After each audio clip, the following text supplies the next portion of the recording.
இனிமே கண்ணை மூடிட்டு கடலை எண்ணெய் வாங்கலாம்.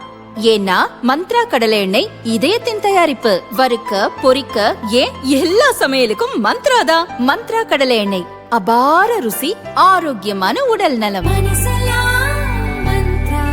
இந்தியாவில் பல தொன்மையான இடங்களும் சிலைகளும் உள்ளன. இந்த சிலைகளின் மதிப்பு சர்வதேச அளவில் கோடிக்கணக்கில் இருக்கும். அந்த சிலைகளை கடத்தல்காரர்கள் திருடி சென்று கள்ளச்சந்தையில் விற்கின்றனர். இவ்வாறு கடத்தி வரப்பட்ட சிலைகளை பல நாடுகள் பறிமுதல் செய்து வைத்துள்ளது.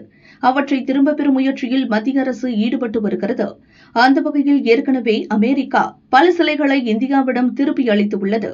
இப்போது இந்தியாவிலிருந்து சட்டவிரோதமாக கடத்தி கொண்டுவரப்பட்ட 657 பழங்கால கலைப்பொருட்கள் மற்றும் சிலைகளை அமெரிக்கா ஒப்படைத்துள்ளது.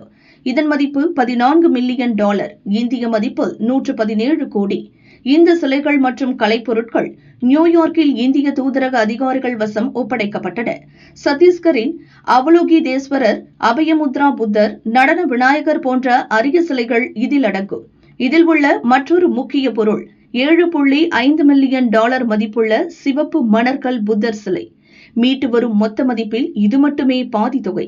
பழம்பொருள் கடத்தல்காரர் சுபாஷ் கபூர் மற்றும் தண்டனை பெற்ற கடத்தல்காரர் நான்சி வீனருடன் தொடர்புடைய சர்வதேச கடத்தல் கும்பலிடம் தொடர் விசாரணைகளின் மூலம் இந்த பழமையான சிலைகள் மீட்கப்பட்டுள்ளன.